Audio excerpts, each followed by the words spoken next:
Hi, my beautiful souls. Mandy Rose Michaels, psychic medium. I thought today we could talk about your spiritual journey. So, as we go into a new year, the energies are changing. There's so much going on, and so many people are looking at something alternative, a more spiritual existence.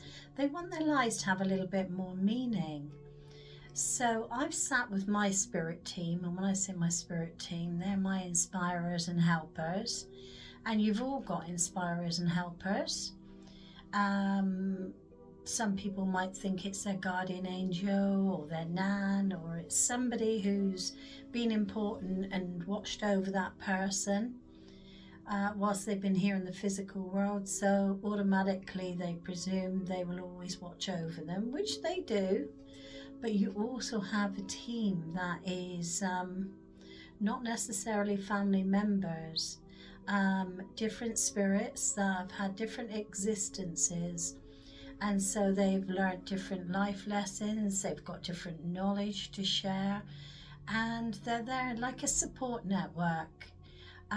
With spirit teams, they come along, they're kind of like teachers as you go through the levels. Some of them will change, so as you advance and you learn certain things so that you know how to do them or how to work in that field, then you'll get somebody new will come in because there's something new you need to learn. So being here in the physical world is all about learning. This is a big classroom. It's not always the happiest place, especially when you're a spiritual or a sensitive person. Sometimes the effects of all the negativity around really kind of knock us a little bit harder than somebody who's more in the logic mind, more shut down. So for you to work spiritually, you've got to be able to let go of that external stuff. Have trust, have faith and belief in them, because they won't let you down. They care about you, they love you, and they want what's best for you. So they don't have an ego or an ulterior motive. They're just there to support you. So to get started, once you've made that conscious decision, you're on your spiritual path. Whether you want to do it just to connect on a soul level for yourself. Some people want to do it because they want to be a working medium, they want to demonstrate, or they want to do one-to-one readings, or they've had a tragic loss. That brings a lot of people to mediumship. When they've lost someone very special, they want answers, they want to know, they want proof that there's something there, and sometimes that's what sparks their spiritual journey. But some people, it's just a fascination, they feel drawn to it. It's just they want to know more, it's the way they feel. But we all come to our spiritual self for our own reasons, for whatever it is our soul is out there to learn. So you want to work with spirit, set the intention, open your heart, always come from love, because if it's about impressing other people, or it's about getting glory for standing up and doing something wonderful, then you know you're just coming from your ego. And that ego will always be hungry, it would never be full, so you'll never be satisfied. So whatever you do, do it with the right intention, like you're coming from a place of love. Make time to sit, to get to know your spirit team. Sometimes you'll never know their name, you'll never know who they are. You won't know anything about where they came from, what their background was. But you don't need to know that.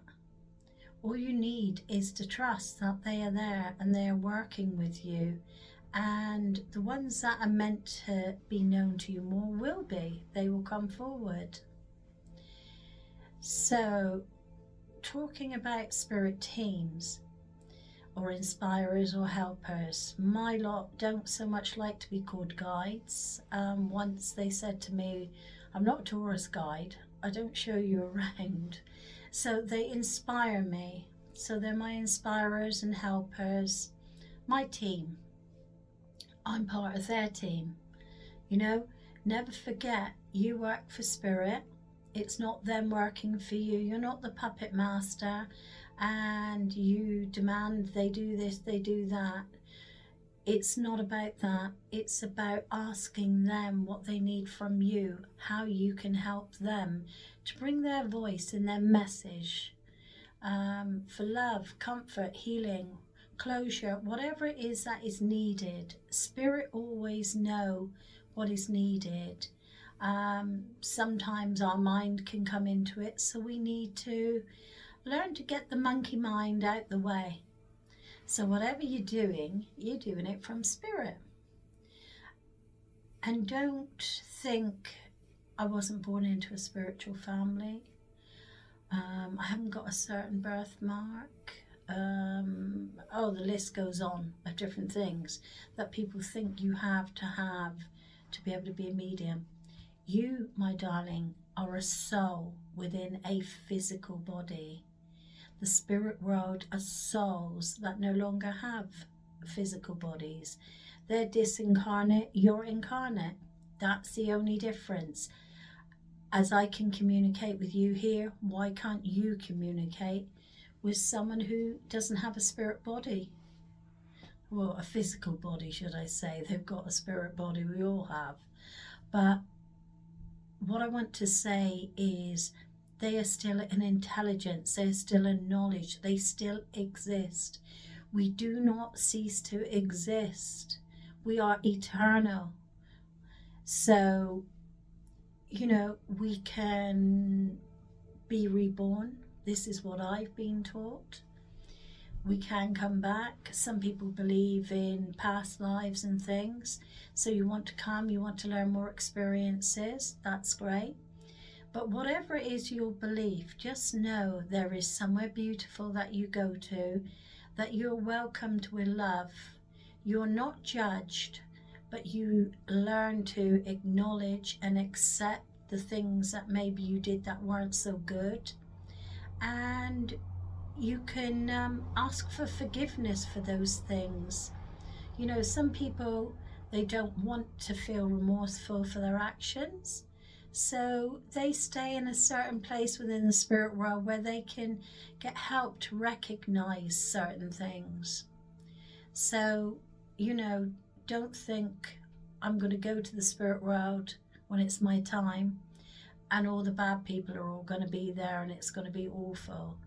The spirit world is love. It is full of forgiveness, love, and understanding. And it's for us to see how far we've come, what we've learned, and maybe what we need to work on. So we get to see that life review when we pass to spirit. And we can see, you know, wow, maybe I should have handled that differently. But I'm so sorry. And if you truly feel that, you can let go of that.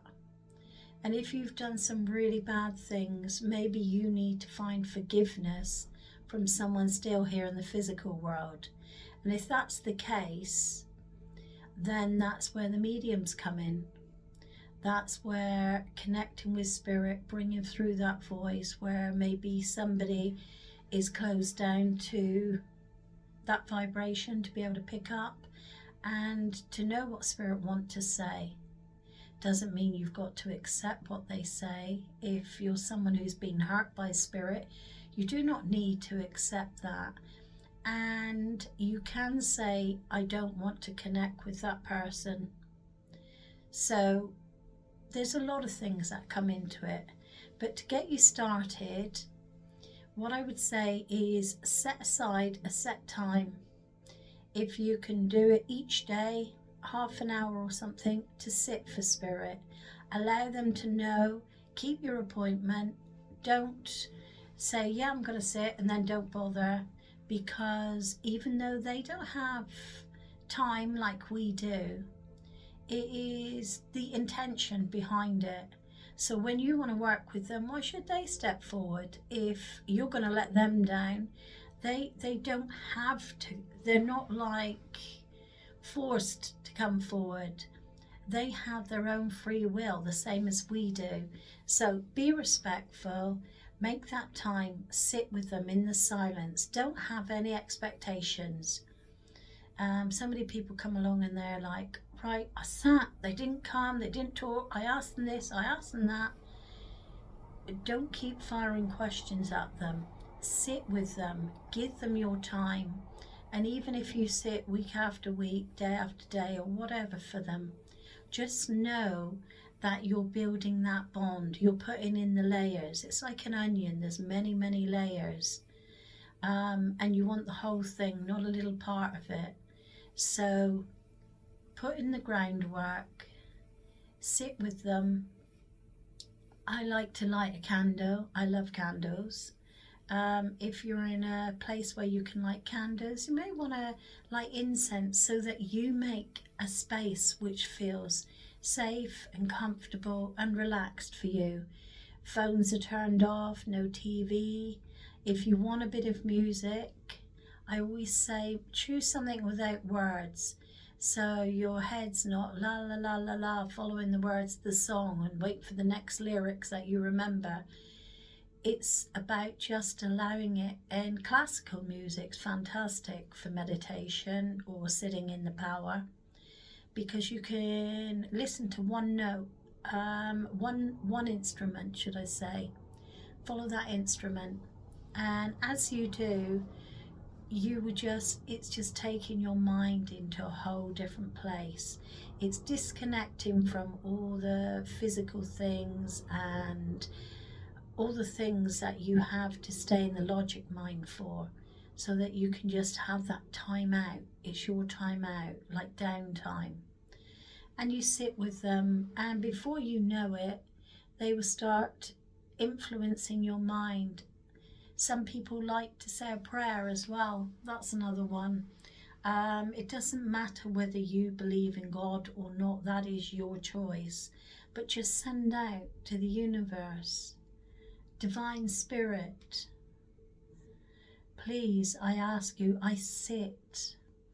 I set the intention to sit for you, to blend with the energy, to raise my vibration, to connect with Spirit.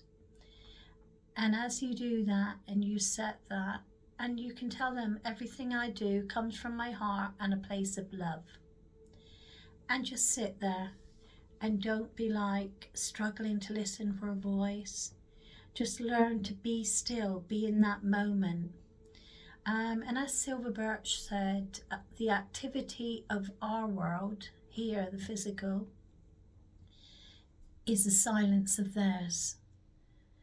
But the silence in our world,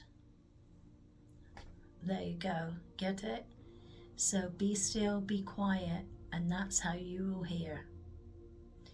So I don't want to preach and go on and on at you. If you want to develop your mediumship, I am going to, not for any charge, I'm going to start doing lots of short videos telling you about connecting with Spirit. Some of it you may know, and you may think, you're teaching your grandmother to suck eggs here. Maybe, but there's always something you can take away from anything, no matter how far down your spiritual path you've gone. So what I'm going to do is I've got some meditations on here if you want to follow those. I will be talking about sitting with the power, getting to know your spirit team more, tuning in your spiritual gifts, getting to feel familiar. And what I say is, don't do it my way, do it your way. How Spirit can work with you. I'm a natural medium. I was born with this ability quite near the surface, and after my near-death experience, Spirit came closer and it reinforced things that I'd already been picking up on. And that's what really made me know that was the journey I was on. It became a part of who I am. So Spirit taught me the way that it was best for them to work with me. I know you can go to churches and centres and they say you have to do it this, and you have a checklist. Maybe that works for somebody, but for me, if I'm going through a checklist, my mind's in that. So where is Spirit? Because I'm pushing them back, not giving them that opportunity. So if that's the only way it works for you, that is fine, totally. But for me, Spirit wanted me to learn the way they wanted it, the way it fitted for both of us. And most of mine came from clairsentient to start with, the feeling, the emotion, and then it moved on to the clair-knowing, claircognizant, and clairaudient, clairvoyant. They come in and out, and sometimes they'll heighten one more than any other. And I am just grateful, because I always say, how can I help you? What can I do for you? Because I never forget, this is their gift that they allow me to use. It's not my gift as in this is me and I'm doing it. I'm not doing it. I work for them, and I'm honoured and appreciative. Always show your gratitude, because if they step back, you're the one that's left standing there thinking, wow, I haven't got anything. So more videos to come. Love and blessings always. And please subscribe, follow me, like my posts if you do. If you don't, it's cool. Just have an amazing life. Bye for now.